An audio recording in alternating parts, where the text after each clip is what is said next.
Olá, sejam bem-vindos ao No Princípio Era a Bola, o podcast da Tribuna Expresso, onde tentamos descomplicar o futebol. Eu sou o Diogo Pomo e comigo, nesta terça-feira de Carnaval, estão os desmascarados do costume. Olá, Tomás da Cunha, viva Romalheiro. Olá, Diogo, Rui, um abraço a todos. Olá, Diogo, olá, Tomás, cumprimentos a todos. Subscrever o Expresso é ter acesso à melhor informação, a uma vasta oferta de conteúdos exclusivos e à opinião de referência. Subscrever o Expresso é tornar-se membro do nosso clube, poder ser voz ativa de uma comunidade informada e beneficiar de vantagens exclusivas. Subscreva o Expresso em expresso.pt/digital. Expresso. Liberdade para pensar.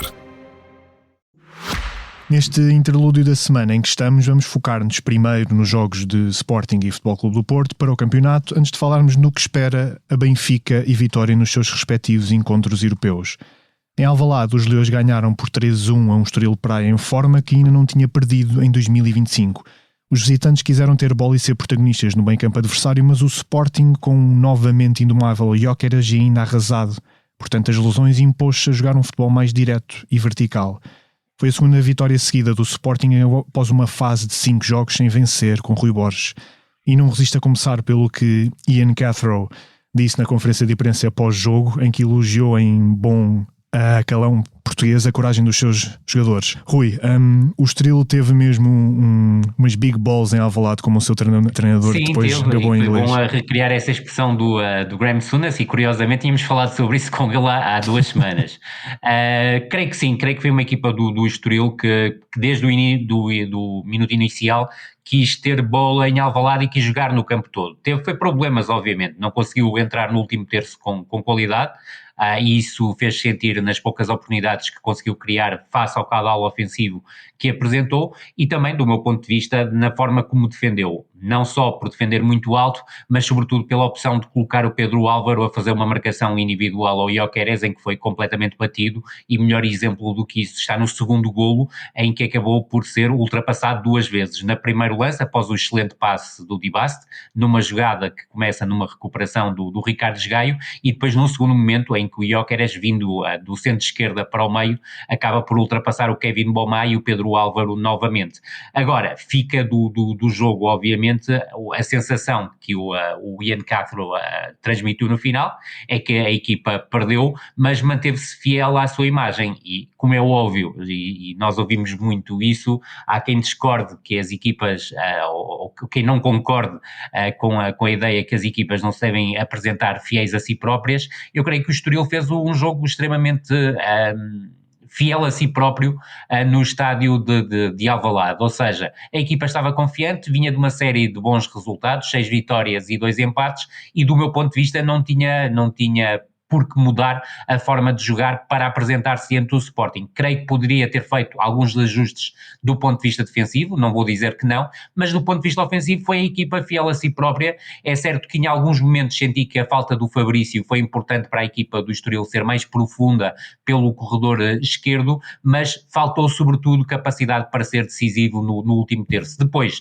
na segunda parte, com o Sporting muito fiel ao seu bloco médio-baixo e baixo em alguns momentos, a equipa do Sporting, que na primeira parte não tinha sido tão feliz nesse aspecto, bloqueou muito o corredor central e obrigou o Estoril a atacar muito por fora. Daí a aposta, quer em Laximican para atacar mais o espaço, quer em Marquês, que não resultou em termos de finalização, mas a verdade é que o Estoril desenhou um golo muito bem conseguido, uma combinação entre o Olsgrove, João Carvalho, Alejandro Marquês, Orellana, e com finalização do Gonçalo Costa, muito à custa da forma como se apresentou em Alvalade, e nunca se encolheu, procurou sempre chegar ao 2-1, conseguiu nessa circunstância, ainda criou ali alguma incerteza no resultado, mas o Sporting, do meu ponto de vista, venceu bem e conseguiu depois chegar ao 3-1 através da grande penalidade marcada pelo Gyökeres. Mas sobretudo também salientar um aspecto: o Sporting jogou claramente de forma diferente diante do Estoril, também por mérito do Estoril, mas também pela forma como estudou a equipa do Estoril.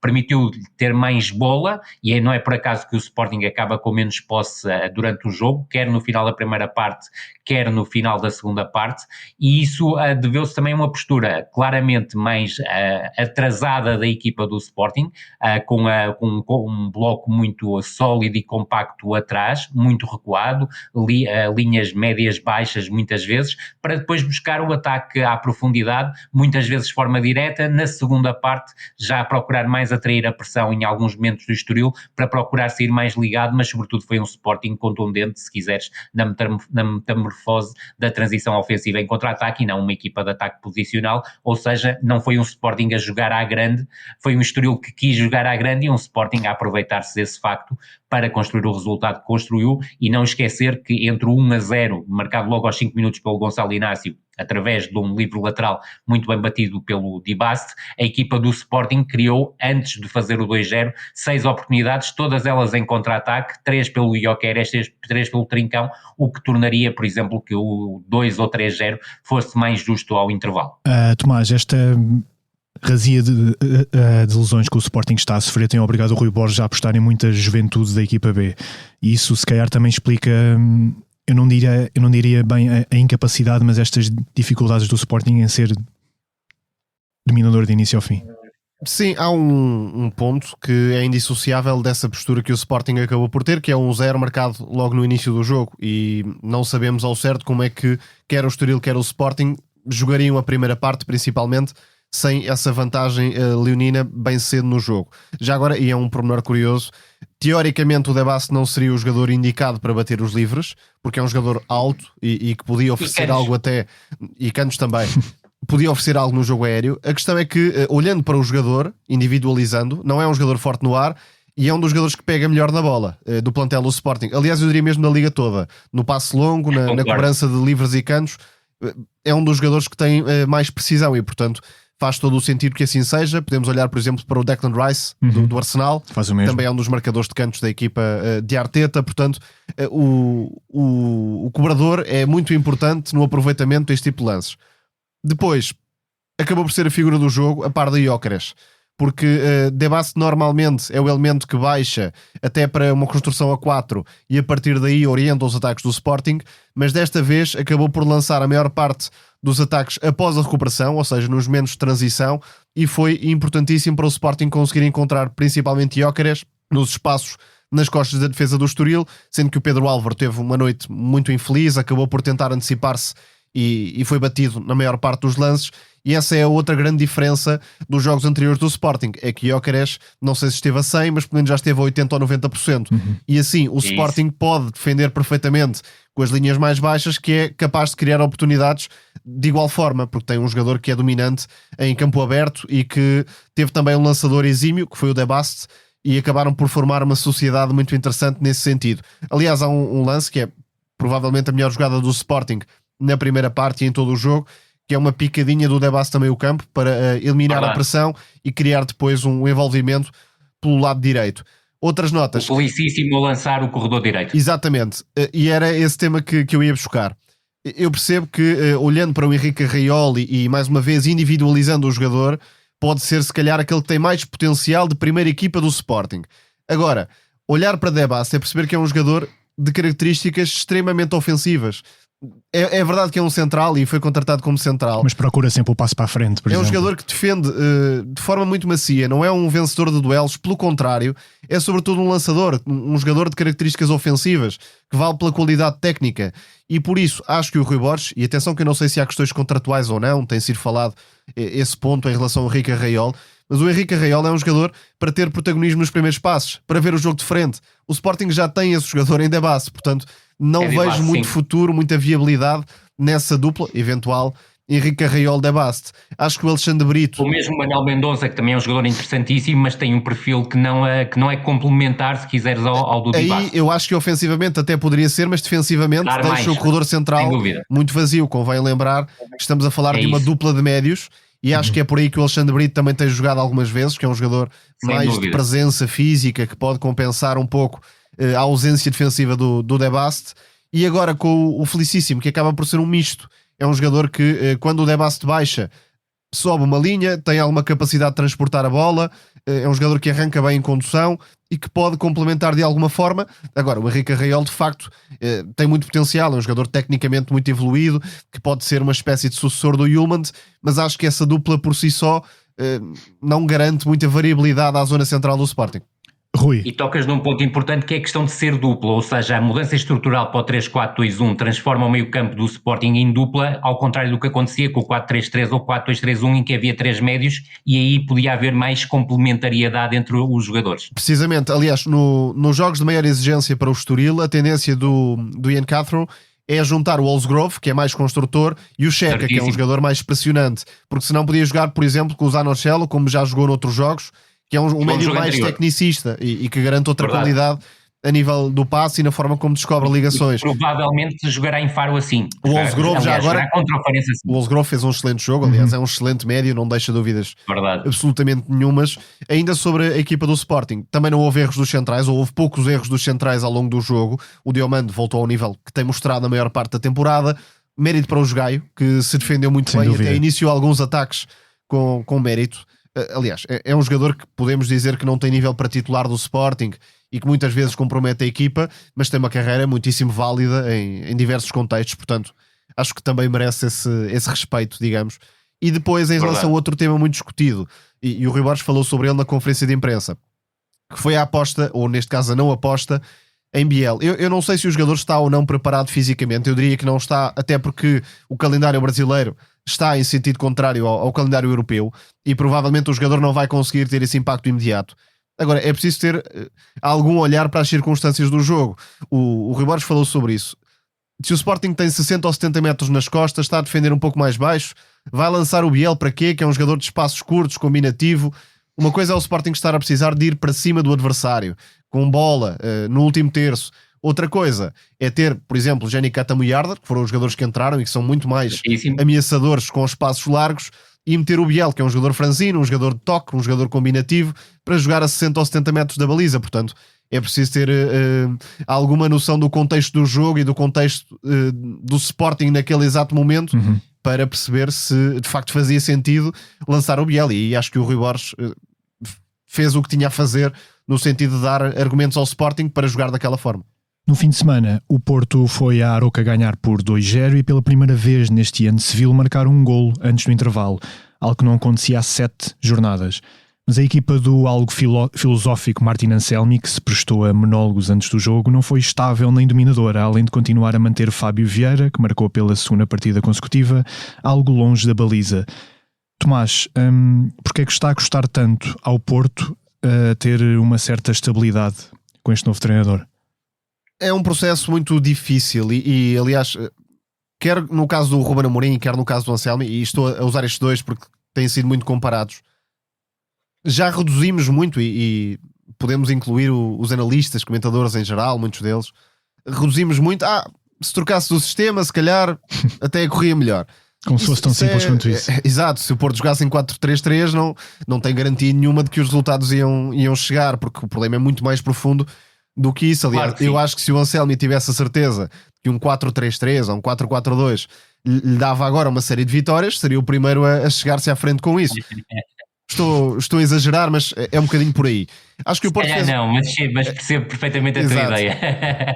Acho que o Porto fez uma primeira parte interessante dentro do que tem sido a realidade da equipa, porque desde logo conseguiu, com o Neuen Pérez mais à direita, dar-lhe mais ângulos de passe e, aliás, meter algumas variações de flanco para o corredor esquerdo, onde quer o Francisco Moura com alguns arranques, quer o Gonçalo Borges, que também acho que fez uma boa primeira parte. É verdade que é um jogador muito individualista e por vezes não tem pensamento coletivo, isso é indiscutível, mas esteve nos melhores lances do Futebol Clube do Porto no primeiro tempo. Os lances mais perigosos tem o Gonçalo Borges envolvido, um passe para Samu, que depois não chega a finalizar, está também no cruzamento que depois origina o penalti, e portanto o Porto conseguiu atrair muitas vezes pela direita para depois variar o flanco e criar alguns desequilíbrios pelo lado esquerdo.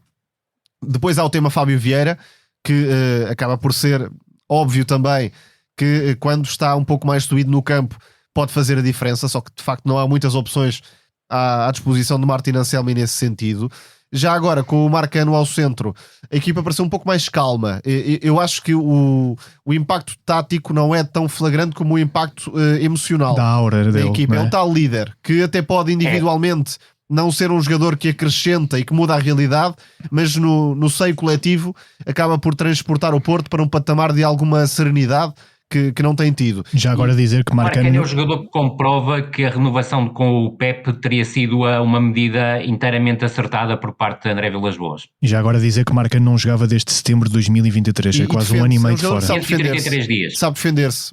Claro, não estará nem de perto nem de longe numa condição não física está extraordinária, mas sabe defender-se e tem esse mérito. Aliás, no controle da profundidade, o Porto esteve mais organizado e mais preparado do que noutras partidas, porque o Arouca também tentou muitos lançamentos longos. Os melhores lances passaram quase sempre por Fukui e com mérito Silá também a baixar no campo.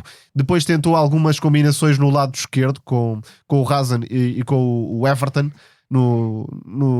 mais subido no campo a tentar ganhar a profundidade, mas a verdade é que o Arouca também não criou muitas oportunidades na primeira parte, e na segunda o Porto acabou por levar o jogo para onde quis, com a entrada do William Gomes, que é um jogador de facto que transporta a equipa para um patamar de energia completamente diferente à esquerda, com o Namazo, que é um apoio a que a equipa se pode agarrar, e com o tal adiantamento de Fábio Vieira, que dá muitas coisas à equipa em termos de último terço. Rui, achas que esta presença do Marcano na linha de 3 defesas do Porto será para manter? Caso o físico do jogador ajude? Para manter. Eu percebo que o Martin Anselmi tenha querido experimentar quer o Eustáquio numa primeira fase, quer depois o Tomás Pérez, que reparem, passou de titular a jogador que ficou na bancada e que depois foi repescado para o banco para substituir, ou seja, por causa da lesão do Rodrigo Mora no aquecimento. Eu creio que o Marcano dá o conforto que o Tomás há pouco estava a dizer à última linha do Futebol Clube do Porto. Nem tudo foi perfeito, mas a verdade é que o Futebol Clube do Porto consentiu muito menos do que noutros jogos. E depois também me parece que, apesar do Neuen Pérez ter tido algumas deficiências do ponto de vista defensivo a nível do posicionamento, com o Marcano depois a ter algumas intervenções importantes para ele melhorar a nível de posicionamento, tem mais capacidade de saída pelo espaço centro-direita, tal como o Tomás estava a dizer. E depois, para o Futebol Clube do Porto, em termos de saída, o Marcano também me parece o central mais competente. É certo que é impossível o Marcano, depois de estar 533 dias parado, de ter duvidado que pudesse voltar a jogar futebol, esteja a 100%, mas oferece outra segurança à equipa do Futebol Clube do Porto. O que para mim é mais incompreensível é que, com a lesão do Rodrigo Mora no aquecimento, o Eustáquio tenha entrado para a sua posição, ou seja, para a posição de avançado interior, e o Fábio Vieira se tenha mantido na posição 8, às vezes até mais 6, construtor. Surpreendente. Porque me pareceu algo sem qualquer sentido. Talvez para respeitar o plano de jogo, mas ainda assim não garantiu o máximo conforto aos jogadores. É que, eu volto a frisar, o Fábio Vieira neste momento é claramente o melhor número 8 do Futebol Clube do Porto face àquilo que é o plantel do Futebol Clube do Porto pós-saída de Nico Gonzalez, mas o Fábio Vieira só é decisivo no último terço e mais uma vez mostrou a segunda parte do Futebol Clube do Porto, tal como o Tomás disse, o Porto soube levar o jogo para onde queria levar o jogo, mas a verdade é que há uma melhoria, sobretudo no acesso às zonas de finalização, com a presença do Fábio Vieira no último terço. Uma bola ao poste, um golo. É difícil pedir-se mais e, sobretudo, há um aspecto que o Tomás tocou e que me parece muito importante. Para a semana, no próximo sábado, temos um Braga Futebol Clube do Porto, com muitas ausências de parte a parte, ausências relevantes, quero eu dizer, e no Futebol Clube do Porto vai haver um problema, é que não vai haver Fábio Vieira por ter visto um quinto amarelo, e podemos falar aqui de alguma incúria por parte do treinador do Futebol Clube do Porto não saber a regra dos cartões amarelos em Portugal, e o Rodrigo Mora porque vai estar lesionado e à partida falhará durante o mês. Também não haverá PP, que à partida só voltará daqui a 3 semanas, mais ou menos, ou seja, ambos apontados ao jogo que será muito provavelmente decisivo diante do Benfica. E aqui parece-me algo indubitável, é que Namazo vai ser o jogador-chave para jogar nos 3/4 de campo e no apoio ao SAMU, porque aquilo que estes jogos do Futebol Clube do Porto têm comprovado é que o Namazo, sendo um avançado associativo, com pouco golo, e esse aspecto nós já falamos aqui várias vezes, tem sido determinante para a carreira dele no Futebol Clube do Porto, mas eu creio que Namazo encontrou aqui, e dentro do modelo de jogo e da estrutura preferencial do Martin Anselmi, o espaço correto para ser utilizado e para ser mais desequilibrador. E a verdade é que a sua entrada na segunda parte para o lugar do Gonçalo Borges, e concordo com o Tomás, o Gonçalo terá feito a sua melhor primeira parte, se quisermos, ao serviço do Futebol Clube do Porto, independentemente de ter voltado a abusar de iniciativas individuais, mas os lances de perigo do Futebol Clube do Porto... Também não dá para esperar que um jogador como o Gonçalo Borges ou como outros desequilibradores tenham 10 em 10, porque senão sem dúvida, é sinal que não correu qualquer tipo de risco. Claro que sim. Aquilo que nós criticamos no Gonçalo Borges é que muitas vezes toma decisões equivocadas porque está claramente preso ao individual e não tem um olhar sobre o coletivo. Nesta vez teve preso a questões individuais, mas teve também o olhar coletivo. E a forma como isola o Samu é uma forma muito conseguida. Agora, há uma deficiência tremenda a nível técnico do Samu na abordagem ao lance, que poderia ter dado ali outro resultado ao Futebol Clube do Porto no final da primeira parte e que provavelmente colocaria ali um ponto final na partida já na primeira parte. Depois, sublinhar isto, é que já percebemos algo em Martina Anselmi dentro deste 3-4-2-1 que vai ser inegociável. É que, juntando o tal médio ofensivo mais criativo, mais associação, ele quer um jogador acelerador ao lado desse jogador, que vai ser o Gonçalo Borges, porque não há outra solução face à ausência. Não estou a dizer para este jogo, mas acho que o William Gomes também pode ter algum potencial a médio prazo para jogar mais por dentro, sobretudo contra equipas que deem espaço nas costas, e o Braga normalmente tem muita dificuldade nesse registro. Sem dúvida nenhuma. Aliás, aquilo que eu ia dizer é que diante do Sporting de Braga não faz muito sentido abdicar do Francisco Moura, e eu creio que em algumas circunstâncias pode ser o Francisco Moura entrar o William Gomes para fazer todo o corredor esquerdo, sendo claramente ofensivo, mas neste jogo diante do Sporting de Braga, eu muito provavelmente apostaria em Namazo no centro-direita, em William Gomes mais pela esquerda e no Samu como referência ofensiva, e abdicaria do Gonçalo Borges no 11 inicial. Depois, também chamar a atenção a um aspecto que me parece interessante, é que o João Mário continua a ter dificuldades na abordagem este novo modelo de jogo, esta estrutura, também não me parece estar a atravessar um bom momento, e notou-se claramente uma diferença com a entrada do Martim Fernandes, que vem de um período de lesão, e é importante sublinhá-lo. Não foi uma opção clara do Martim Anselmi passar o João Mário a titular e retirar o Martim Fernandes da equipa. O Martim Fernandes não tem estado disponível, mas a verdade é que o Futebol Clube do Porto melhorou, não só porque o Fábio Vieira subiu para os 3/4 de campo, mas também porque o Martim Fernandes entrou para o corredor direito e estabeleceu um tipo de combinações que o João Mário, por incapacidade, por não estar num bom momento, até a nível de confiança, parece-me, não ter estado a conseguir. Mas a verdade é que, tal como o Tomás disse, e concordo inteiramente, é uma vitória inteiramente justa do Futebol Clube do Porto. O Arouca teve os seus momentos no jogo, sublinho as combinações no corredor esquerdo, também com o Fukui a intervir e a juntar-se muitas vezes ao Everson e principalmente ao Yasson, que é o jogador que marca a diferença, e depois houve aquele golpe fatal, final, se quiseres, do Arouca, com o golo bem invalidado do meu ponto de vista, mas que se deveu, e creio que devemos também olhar um bocado para isso, e não sei se concordarás comigo, Tomás, eu creio que a saída do Marcano ali abalou um bocadinho a estrutura defensiva do Futebol Clube do Porto, porque não foi a mesma coisa. É o tal líder silencioso, ou pode ser esse líder silencioso que o Porto estava a precisar bastante. Já agora uma nota para o Arouca, porque deu tempo a Vasco Seabra, que não teve imediatamente os resultados quando entrou no clube, e a médio prazo acabou por se revelar um acerto, e além disso já renovou o contrato, que, tendo em conta o panorama atual, é um milagre. Sim. Quase. Bem, passamos agora aos adversários das únicas equipas portuguesas que restam nas competições europeias. Na quarta-feira, o Estádio da Luz vai repetir as faíscas que deram um dos melhores jogos desta época na Liga dos Campeões. Em janeiro, o Benfica perdeu por 5-4 contra o Barcelona, cheio de tração à frente de Hansi Flick. Agora, na primeira mão dos oitavos de final da Champions, os indícios prometem. Nos 15 encontros que já fez em 2025, em 9 deles o Barça marcou pelo menos 4 golos. Rui, desta vez talvez seja do melhor interesse do Benfica tentar evitar que o jogo ganhe uma toada deste tipo.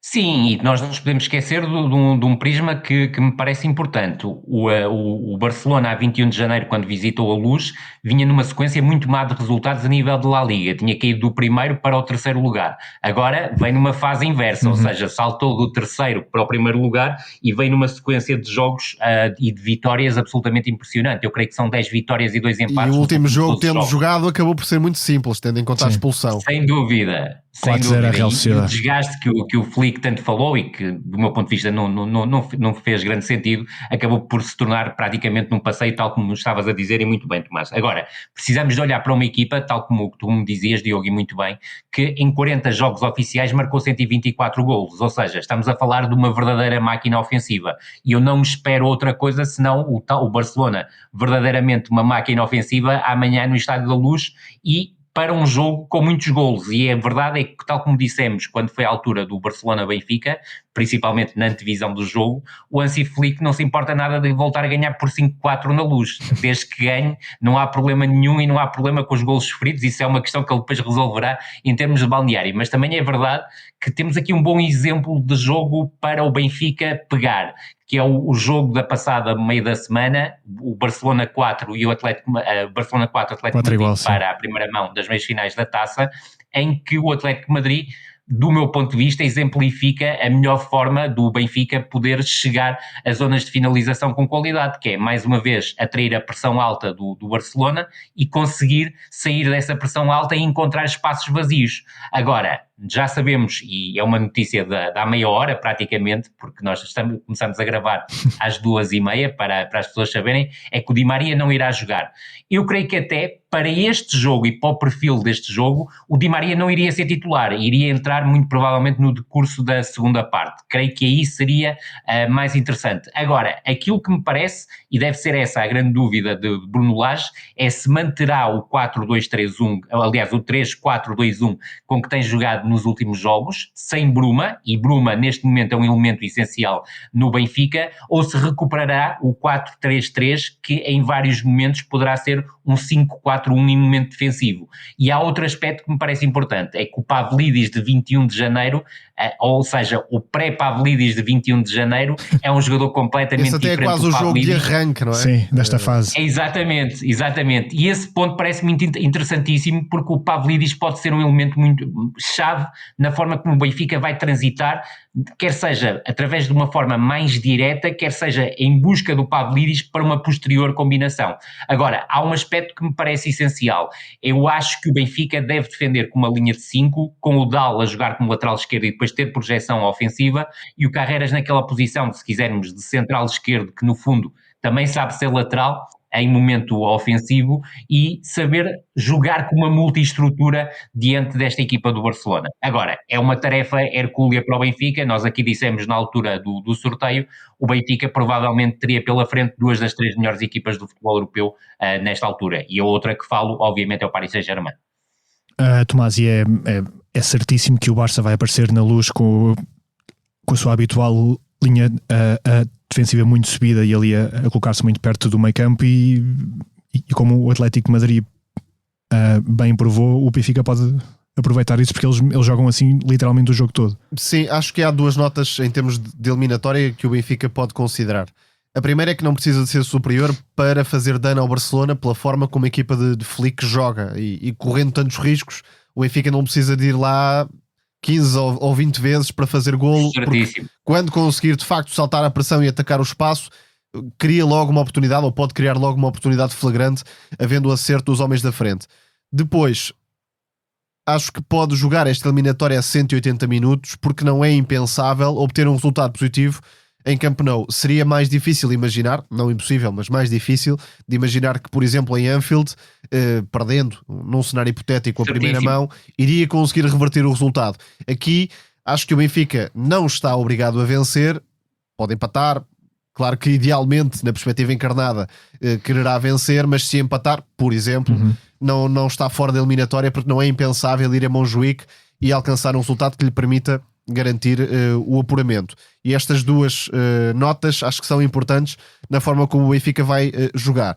Depois, o mais importante de travar é o lado direito do Barcelona, obviamente, e aí acho que garantidamente Bruno Lage vai repetir a fórmula Carreras-Dal, sendo que não sei se Dal vai baixar para a linha de 5, porque Carreras deu-se muito bem contra Lamine Yamal, ou se não vai estar mais preso à vigilância a Jules Koundé, que é um elemento muito importante para que Lamine Yamal também possa desequilibrar, porque movimenta-se muito por dentro, acaba por criar vantagens para o extremo. Para as contas ao Braga, o Benfica testou essa hipótese, que foi o Carreras abrir mais à largura em momento defensivo e o Dal preencher mais o espaço. Não sei se não poderá ser mais assim. Com Víctor Gomes e Roger. O Lamine Yamal está numa grande sequência contra a Real Sociedade e contra o Atlético, fez exibições tremendas, lances brilhantes como poucos conseguem fazer.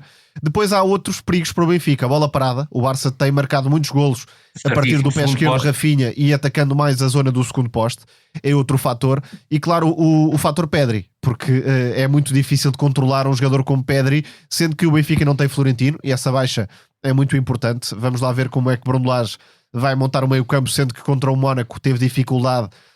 Aqui o Auschwitz já estando noutro nível de recuperação, acho que pode ter um papel determinante, sobretudo e talvez na vigilância ao Pedri. Vamos ver se confirma ou não. Foi o que aconteceu. Concordo contigo, Tomás.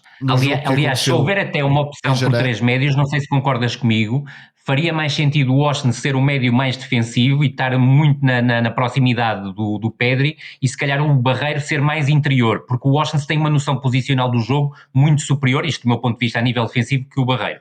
Sem dúvida. Sim. Não há muitas soluções óbvias, digamos. Ou melhor, não há muitas soluções que garantam aquilo que o Florentino garante em termos de ocupação de espaços. Sem dúvida. À defesa do Benfica. Agora, anulando Pedri, o meio campo do Barcelona fica muito castrado em termos de criatividade e gestão dos ataques. Portanto, é um jogador a apagar do jogo dentro da dificuldade óbvia que representa. O problema é conseguir anular Pedri, lá está.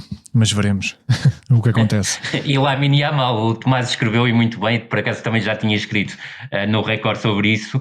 O Lamine Yamal hoje em dia é imparável, não só no 1 contra 1, mas também no 1 contra 2. Quer dizer, é absolutamente, é um jogador inacreditável. Na quinta-feira, para a Liga Conferência, será o Vitória a viajar até Sevilha para defrontar uma equipa acabadinha de ganhar ao Real Madrid. Os vimaranenses vão jogar contra o Real Betis, atual sexto classificado da Liga Espanhola e treinado por Manuel Pellegrini, o chileno que sempre quer um futebol perfumado nas suas equipas. Tomás... Mas a idade mudou um bocadinho. Sim, é verdade. Tomás, este Betis vai à boleia do talento de Isco e agora até tem o revigorado Anthony, que desde que chegou lá vindo do United, creio que tem 3 golos e 2 assistências em 7 jogos. O Betis, enquanto projeto, e claro, com a presença de Pellegrini, também saiu reforçado nesse sentido, tornou-se um projeto capaz de reabilitar jogadores hiper talentosos, mas que por uma ou por outra razão não estão nas melhores fases da carreira, e o Isco é o caso paradigmático. O Anthony pode ser outro, o Canales há uns anos, enfim, e mais uns exemplos haveria. O Fornals também seria uma ideia também de projetá-lo, nomeadamente em termos de Liga Espanhola, mas não está a correr bem. E tem outros jogadores jovens a aparecer, como o Jesus Rodrigues, no lado esquerdo, que é um extremo muito interessante que vai aparecendo na equipa do Betis.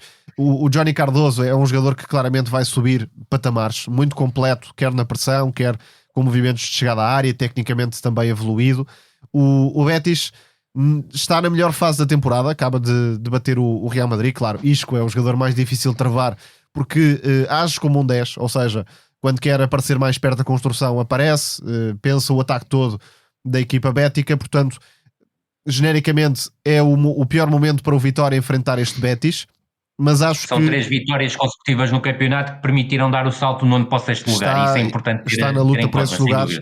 E depois há outro fator, ou seja, claro que na perspectiva de longo prazo, de chegar longe na competição, o sorteio é muito negativo, porque o Betis será favorito nesta eliminatória. Mas acho que os clubes saem valorizados com este tipo de eliminatórias. O Vitória, jogando a Conference League, vai ter um jogo de extrema atenção, em que pode valorizar mais uma vez quer o treinador, quer os jogadores do plantel, pode valorizar mais uma vez o Dom Afonso Henriques e os respectivos adeptos. Portanto, estas ocasiões às vezes valem mais do que ir aos quartos de final ou às meias finais a jogar contra equipas menores do panorama europeu. Portanto, e claro, o Vitória tem as suas hipóteses na eliminatória. Não fico nada surpreendido que o vencedor desta eliminatória, sendo o Betis favorito, e creio que também favorito, não o principal, mas favorito a conquistar a prova, poderá chegar facilmente às meias finais. Mas este jogo é claramente um jogo forte e infelizmente para o Vitória, não tem culpa nenhuma disso, o Vitória fez um desempenho até agora brilhante em termos de Liga Conferência, são 12 jogos com 10 vitórias e 2 empates, 0 derrotas, é absolutamente notável, e houve jogos de algum grau de dificuldade, nomeadamente diante da Fiorentina, que para mim é se calhar a maior favorita a conquistar a prova, mas sobretudo, e como o Tomás dizia, e muito bem, esta é uma oportunidade única do Vitória, apesar do imenso azar que acabou por ter, porque ficou em segundo lugar e o Betis rodou a equipa e muitas vezes nos jogos da Liga Conferências e acabou em 15º lugar, o que acaba por ser decepcionante e é o que permite que haja este encontro, mas obviamente eu acredito que o Vitória deve fazer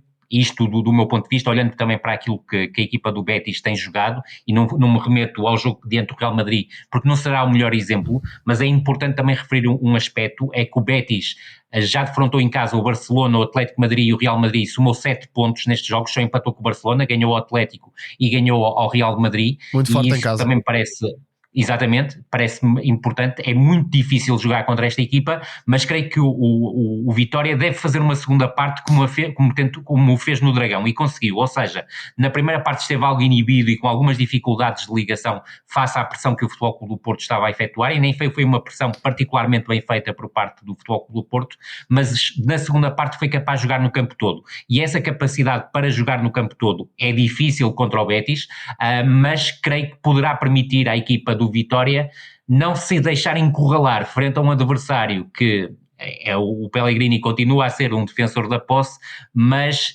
creio que esta equipa está mais talhada para o aproveitamento de contra-ataques e ataques rápidos do que exatamente para conseguir chegar de forma acutilante às zonas de finalização em momentos de ataque posicional. Porque independentemente do Isco ser um jogador absolutamente superlativo e amplamente elogiado por nós os três aqui ao longo destes 2 anos, a verdade é que falta Lo Celso no meio campo. E apesar de gostar muito do Johnny, tal como o Tomás estava há pouco a sublinhar, não é um pensador. Lo Celso exatamente, tem esse papel e sobretudo as combinações que ele consegue fazer com o Isco são muito importantes para o desenrolar do jogo ofensivo do Betis em ataque posicional, e o Lo Celso também se pode enquadrar, ainda que de forma diferente, dentro dos jogadores que há pouco falavas, que Pellegrini gosta de recuperar e voltar a tornar, se quiseres, a voltar ao primeiro patamar do futebol internacional. Tomás, depois há ainda o fator casa, e eu sei que tu já estiveste no Benito Villamarín e aquilo é um estádio complicado. Quando as coisas correm bem, principalmente. Isso. Quando as coisas correm mal, acaba por se virar um bocadinho também contra a própria equipa em termos de tranquilidade ou não no jogo. Depois, há um fator que também pode pesar, é que quer o Vitória, quer o Betis, são clubes que viveram um pouco abaixo dos rivais da cidade, ou neste caso do Vitória não da cidade, mas do rival da região, e quererão dar um passo à frente em termos europeus, o Betis e o Vitória mesmo têm essa ambição, portanto acho que é uma eliminatória imperdível e que pode trazer excelente espetáculo. Só um ponto em relação ao Betis, a recordar que isto pode-se falar muito da questão da gestão dos jogos. O Betis quer ainda aproximar-se do Villarreal e do Atlético no campeonato, mas se virmos aquilo que o Pellegrini fez diante do Ghent, no primeiro jogo jogou com a equipa titular, com uma ou outra alteração muito pontual, até porque há sempre aquela dúvida entre o Jesus Rodrigues e o Eze no corredor esquerdo, e o Eze tem jogado mais na Liga Europa do que o Jesus Rodrigues, são ambos 2 excelentes jogadores, mas tal como o Tomás sublinho, a questão do Jesus Rodrigues ser uma revelação desta temporada, não era um jogador tão conhecido até na questão da formação do que o Eze, que para quem não sabe passou vários anos no Barcelona. Agora, aquilo que me parece é que o Betis vai jogar nesta primeira mão com a equipa titular, com uma alteração ou outra pontual, mas se tiver um resultado favorável nesta eliminatória, nesta primeira mão, é capaz na segunda mão em Guimarães rodar mais a equipa. Aqui sim o fator casa pode ser muito importante, ou seja, para o Vitória aguentar a eliminatória para o Dom Afonso Henriques e na perspectiva do Betis tentar fazer o melhor resultado já em Sevilha. Sem dúvida alguma. Esta semana a nossa revienga é dedicada especialmente aos aflitos do campeonato. 359 dias depois, o Boa Vista, o último classificado, conseguiu ganhar um jogo no Bessa. A vitória contra o Santa Clara foi apenas a sua 3ª nesta edição da Primeira Liga e o treinador, Lito Vidigal, no final até chorou a aplaudir os adeptos. Por contraste, ainda não foi desta que o Farense venceu um encontro em 2025. Os algarvios já não sabem o que é uma vitória desde 21 de dezembro. Rui, e começando pelo Boa Vista, a fornada de 10 jogadores desempregados que o clube contratou em fevereiro, mais o novo técnico, melhoraram as armas da equipa para se tentar salvar da descida divisão? Eu creio que o reforço do plantel era importante, claramente, para o Boa Vista se tornar mais competitivo. E a verdade é que tudo começou logo na baliza, com o Vaclídez a ser claramente aqui uma mais-valia, e também por ser um jogador de uma posição com características completamente dispares dos jogadores de campo, foi quem mais rapidamente se adaptou. Agora, como é óbvio, é preciso mais tempo e, sobretudo, a paragem para seleções, em que acredito que o Boa Vista não terá muitos jogadores convocados para as seleções, para esta equipa amadurecer, porque, repara, o Koné veio de uma paragem longuíssima, porque é importante para quem não sabe que estes jogadores pelo menos teriam que estar desempregados desde 31 de agosto, e isso também é muito importante para perceber as dificuldades. É que repara que o Koné já se lesionou diante do Santa Clara, o Kurzava já se lesionou num treino, e isto é algo de muito risco. Agora, em termos de mudança de treinador, eu não creio que o Boa Vista tenha sido particularmente beneficiado. Eu creio que o Cristiano Bacci, com os jogadores que tinha, fez um trabalho excelente, e não é por acaso que, por exemplo, o Carlos Carvalhal lhe teceu elogios públicos a dizer que votava nele em todas as eleições para treinador do mês.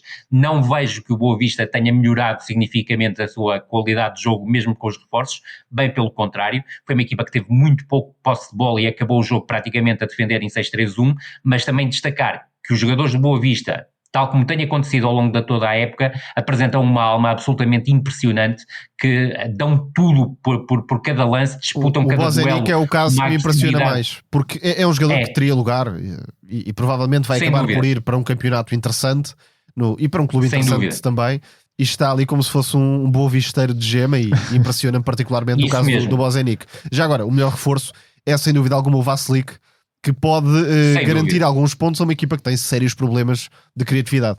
Obviamente, e voltou a ter esses problemas diante do Santa Clara. Foi um jogo praticamente sem balizas, mas também há que referir que foi uma das exibições mais pobres do Santa Clara, nomeadamente a nível ofensivo, com muitas dificuldades em conseguir chegar com qualidade às zonas de finalização.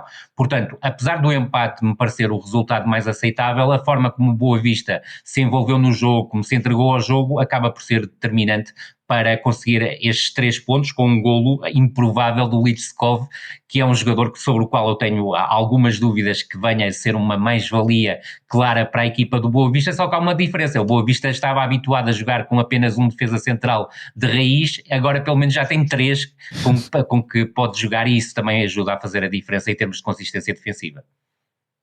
Tomás, indo nós ao Algarve, o que se passa com o Farense Tosa em Marreco?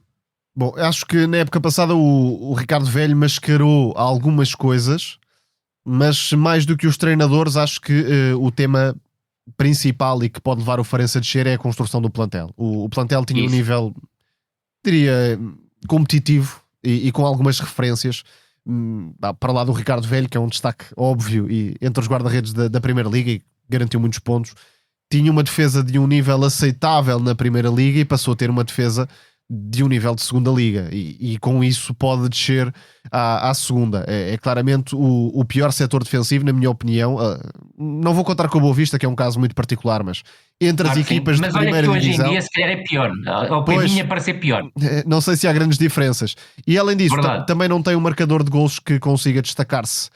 Perdeu as bases do meio campo e tinha um triângulo meio campo muito interessante para a realidade portuguesa. Sem dúvida. Com o Mateus Oliveira, com o Fabrício Isidoro, que era um pequeno Kanté, vá lá, exagerando um bocadinho, mas em termos de características, mas é verdade, acabava por se complementar muito bem. O Bellumi também, que era um extremo que fazia a diferença a partir do lado direito. Portanto, o plantel perdeu muitas peças, perdeu as bases competitivas e não teve o devido reforço.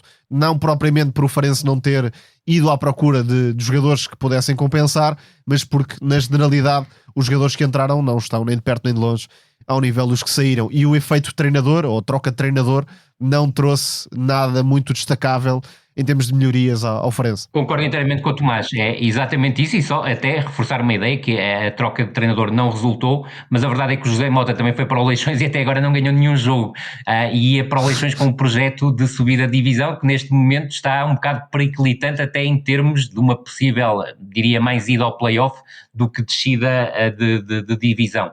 Agora, eu creio que o plantel do Farense, e sobretudo depois destes movimentos de inverno, e o Farense Farense procurou mexer no plantel. Eu creio que o melhor defesa central da equipa, nomeadamente, quer defender, mas sobretudo a construir, não joga. Não consigo perceber porquê, que é o Tomás Ribeiro de quem eu estou a falar. E depois há muita confusão no ataque, ou seja, a equipa tenta jogar com o Tomané e com o Youssoufa, com o Youssoufa e o Tomané juntos, mas obriga sempre um a partir do corredor lateral. Isto faz com que o Marco Matias não jogue, e o Marco Matias é um dos jogadores que acredito que o Tomás estava a referir em relação à época passada, que tem ainda bastante junta a golo, questão, é um dos jogadores que podia de alguma forma garantir essa cota goleadora.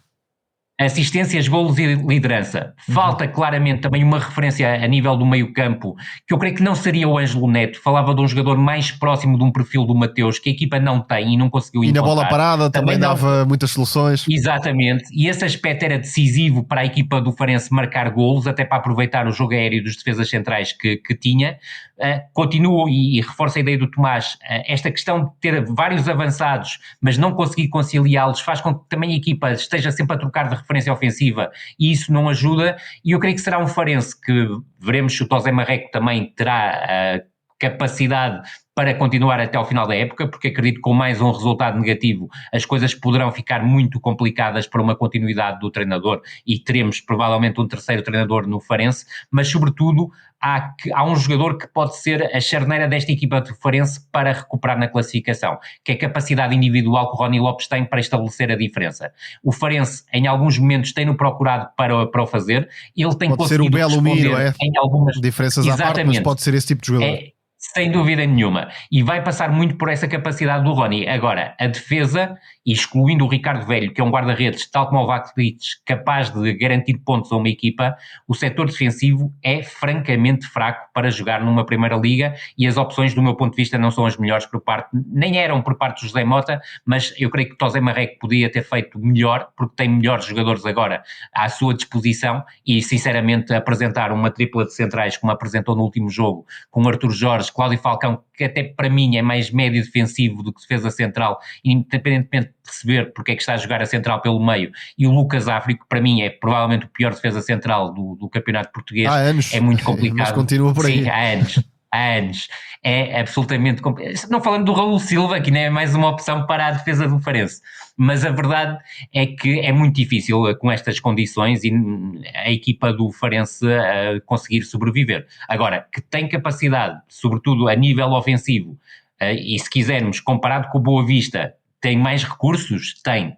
Agora, esta equipa do Boa Vista, com a atitude competitiva que tem, e nem é uma expressão que eu gosto muito de utilizar, mas cai perfeitamente naquilo que é o Boa Vista, e sobretudo com tempo para treinar e aproveitando a paragem das seleções que está quase a chegar, faltam praticamente 2 semanas para termos, mas concretamente 2 jornadas, eu creio que pode crescer. Agora, há o risco... está a ir de trás para a frente, ou pelo menos a tentar ir de trás para a frente. É diferente e não da frente para trás, mesmo não sendo uma frente tão denunciada como se podia querer face ao plantel que o Farense tem.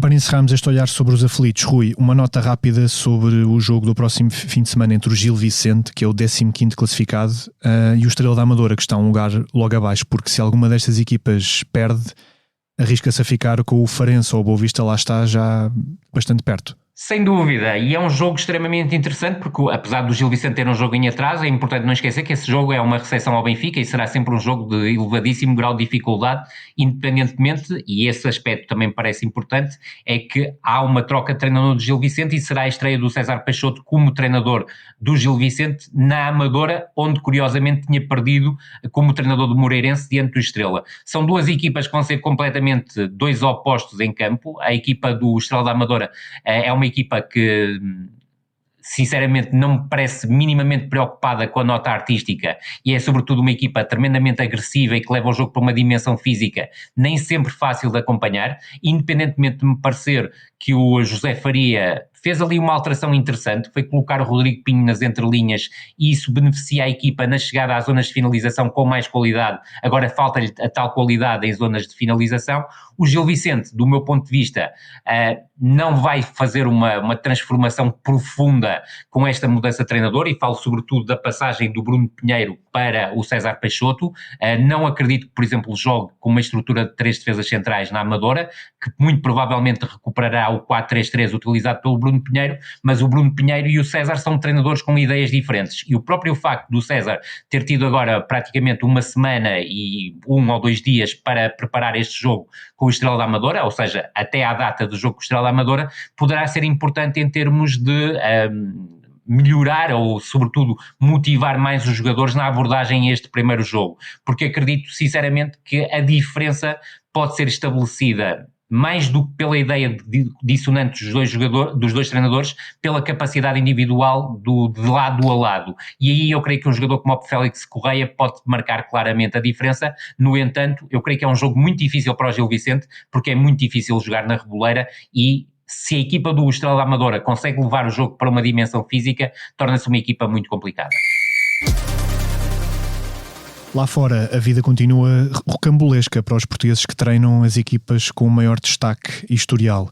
Após regressar às vitórias na Premier League contra o Ipswich, o Manchester United do Ruben Amorim foi eliminado da Taça de Inglaterra nos penaltis pelo Fulham de Marco Silva. E em Itália, o AC Milan de Sérgio Conceição não atina. Os rossoneri perderam o terceiro jogo seguido, agora contra a Lazio em San Siro, caindo para o 9º lugar da Série A.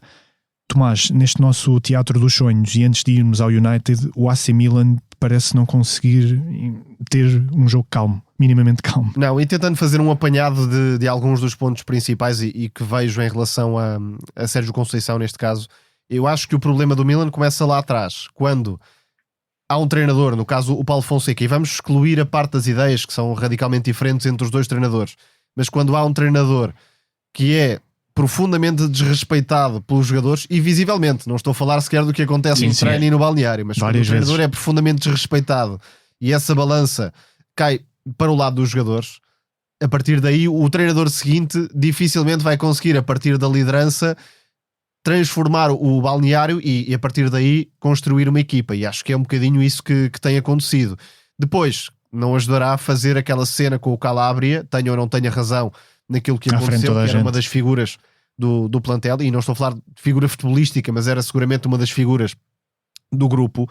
E depois o Milan campeão tinha o Ibrahimovic, que ainda jogava, o Kjaer, que era um excelente capitão, o Tonali, que era um jogador que apesar de tudo tinha alguma identificação. Este Milan não tem essas referências, aliás é um sintoma mais ou menos global no futebol europeu. Às vezes nós podemos trocar o plantel de uma equipa ou de um clube por outro e ninguém dava conta, porque os clubes cada vez têm menos referências que são identificáveis e associadas a um determinado clube, e o Milan também está a passar por esse processo. Há pouquíssimas referências, o treinador não tem química alguma com os jogadores, isso é mais do que perceptível. O duplo pivô Musa Fofana teve sérias dificuldades para jogar contra uma equipa como a Lazio, e o Musa acabou por ser substituído para entrar o João Félix na primeira sendo parte. Que o Reinders continua a fazer falta ou como 8 ou como 10 ou enfim, faz falta em todo o lado, e não há todo outro lado. É um jogador indispensável, quer para construir, quer para criar. O João Félix não tem tido o impacto que se espera que tenha, mas de facto não é um jogador que neste momento consiga agarrar uma equipa. Se alguém esperava isso, então é preciso moderar as expectativas. Depois, Leão, quando lhe apetece, Theo, a mesma coisa. Transição defensiva sempre há muitos jogadores que fazem a passe, nota-se. Negligente, claramente. Negligente, e além disso o Milan não tem rotinas ofensivas, cada um ataca por si, força muita iniciativa individual contra uma Lazio, que é uma excelente equipa e que se calhar até vai longe na Liga Europa. Acho que é uma equipa que tem fortes possibilidades de surpreender também na Liga Europa. E depois temos o United, que também está à procura da melhor química coletiva na equipa. É um caso parecido na parte da liderança e da ausência de referências. Aliás, vi o documentário do Schmeichel, que é interessante nesse sentido.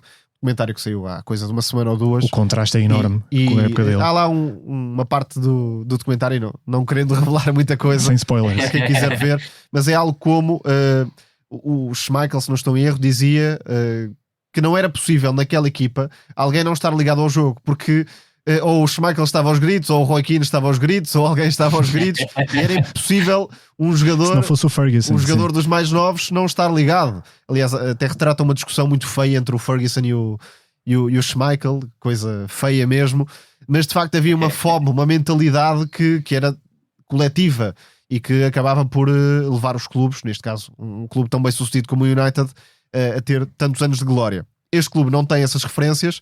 A nível de plantel, perdeu muitas soluções, porque o Rashford e o Antony saíram, há muitas lesões em jogador-chave, porque, por exemplo, neste jogo contra o Fulham, vimos o Diogo Dalot a jogar à ala esquerda em profundidade, e é impensável pedir ao Diogo Dalot, que consegue dar outras coisas até por dentro, que seja o desequilibrador a pé trocado no corredor esquerdo, e o United criou pouco, marcou mais uma vez por Bruno Fernandes. Acho que até houve alguma subida de segurança coletiva nos últimos jogos, quer com o Ipswich, Dorgu à parte, porque acabou por comprometer, e neste jogo contra o Fulham, mas depois entram jogadores como Heaven para a defesa, o Obi para o ataque, que atenção, são jogadores talentosos, mas muito jovens. Depois há casos... Mas calma, exatamente. E depois há casos particulares, como por exemplo o Garnacho, que é um dos jogadores talvez mais inconsequentes da Premier League, força, mas não sai nada dali, e até o Højlund, que acho que é uma desilusão para toda a gente. Não consegue dar nada, nem apoio, nem dentro da área, não segura uma bola, não ganha um duelo. Não dá para jogar com o Højlund neste momento, porque é um jogador completamente inexistente.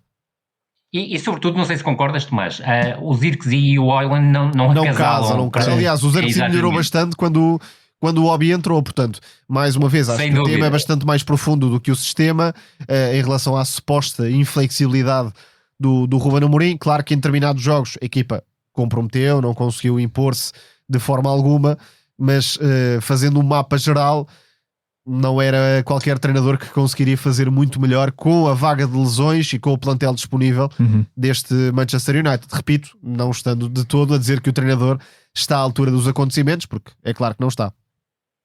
Totalmente de acordo contigo. Deixa-me só fazer uma nota, e creio que concordarás comigo.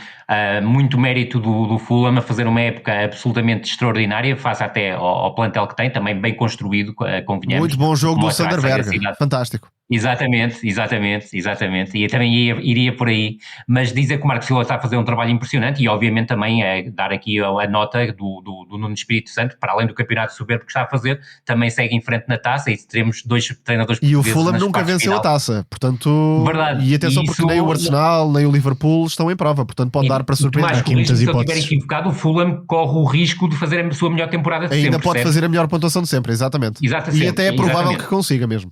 A menos que haja agora uma debacle. Exatamente. É hábito reservarmos a arte que vem depois para o elogio ao talento, alguém que encanta pelo que faz com uma bola de futebol. É o caso de Roger Fernandes, o adolescente do Sporting Braga que Carlos Carvalhal lançou na época de 2021-22 e em quem o treinador muito tem apostado nesta temporada em que regressou ao clube. Mas o atacante de 18 anos saiu lesionado no jogo contra o Rio Ave e deverá ficar de fora durante mais ou menos um mês. Rui, tu querias falar do desequilibrador Mor do Braga esta época e que, aliás, é o mais utilizado por Carvalhal a par do Ricardo Horta. Sem dúvida nenhuma, é uma baixa de muito peso para o Sporting Braga. Ele provavelmente vai falhar, de certeza absoluta que falha o jogo diante do Futebol Clube do Porto e provavelmente falha o jogo diante do Sporting. O plantel do Sporting Braga vai ficar limitado. Acredito que o Carvalhal vai apostar no Gabriel Martínez a partir do corredor direito, já o fez numa ocasião ou outra, mantendo obviamente o Garbi a partir do corredor esquerdo, que eu acho que é claramente uma mais-valia para esta equipa do Sporting de Braga, mas perde o seu principal desequilibrador pós-Bruma.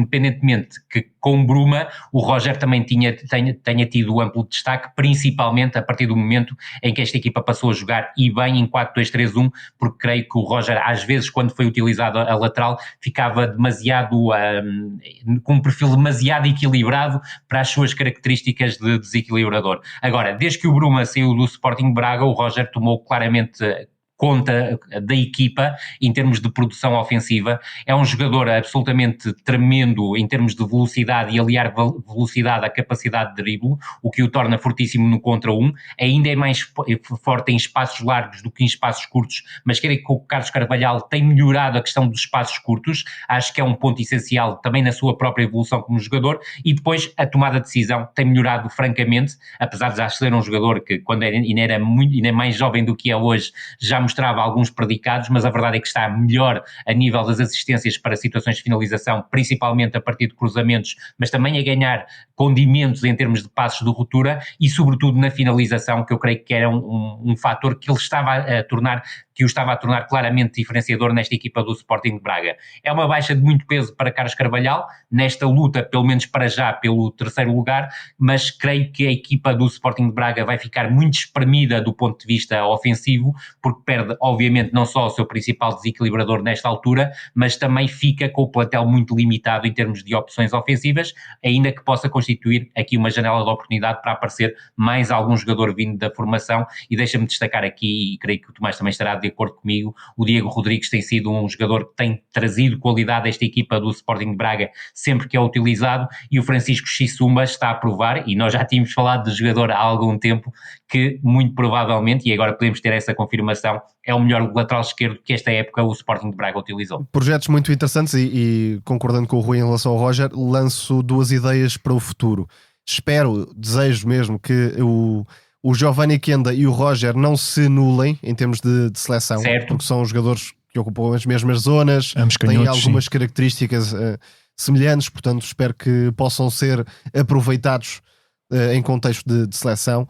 E depois, isto se calhar é um cenário um bocadinho utópico, mas acho que o Roger daqui a 2 ou 3 anos poderia ser a figura de um Braga que almejasse uma luta pelo título nacional, uma luta à séria. Acho é que o Roger não vai manter-se no Braga, ou dificilmente vai manter-se no Braga esses 2 ou 3 anos. Cá estaremos para ver. E esse é o ponto absolutamente determinante. E ficamos por aqui neste episódio do No Princípio Era a Bola. A sonoplastia e edição é da Salomé Rita. Muito obrigado por nos ouvirem aí desse lado, e para a semana cá estaremos de volta. Um abraço. Um abraço, até para a semana.